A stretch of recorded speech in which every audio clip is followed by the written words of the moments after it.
చూడ్డానికి అంత అద్భుతంగా ఉంది. ఈ ఆలయానికి రోజుగా 10,000 మంది వస్తుంటే వీకెండ్స్లో అంటే శనివారము ఆదివారము హాలిడేలు ఉన్న రోజుల్లో మాత్రం లక్షల్లో వస్తున్నారు. ఈ గుడిని సందర్శించడానికి తెలంగాణ నుంచే కాకుండా ఆంధ్ర నుంచి, కర్ణాటక నుంచి మరియు ఇతర రాష్ట్రాల నుంచి కూడా ఈ గుడిని దర్శించుకుంటున్నారు. ఈ గుడి పూర్తిగా 22 ఎకరాల స్థలంలో గుడి నిర్మించడం జరిగింది. అలాగే ఈ గుడి గవర్నమెంట్ నిర్మించింది మాత్రం కాదు, ఆలయ చైర్మన్ అయిన మానేపల్లి గోపీకృష్ణ గారి తల్లిదండ్రుల కోరిక మేరకు ఈ ఆలయాన్ని నిర్మించడం జరిగింది.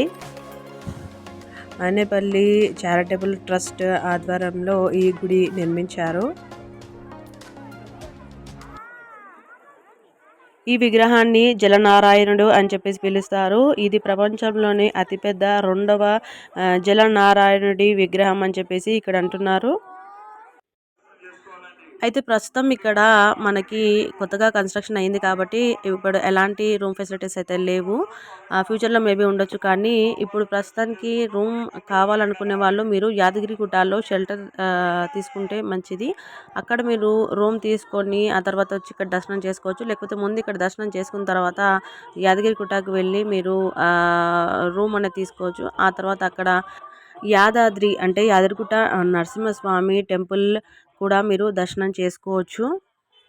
ప్రస్తుతం ఇక్కడ మీకు కనీసం మంచినీళ్ళు కూడా అవైలబుల్గా ఉండవు. టెంపుల్ లోపల కానీ టెంపుల్ బయట కానీ మీకు ఎక్కడ షాప్స్ కూడా ఉండవు. టెంపుల్ లోపల కూడా మీకు ఎలాంటి కనీసం చుక్కన్న వాటర్ కూడా మీకు టెంపుల్ లోపల దొరకదు.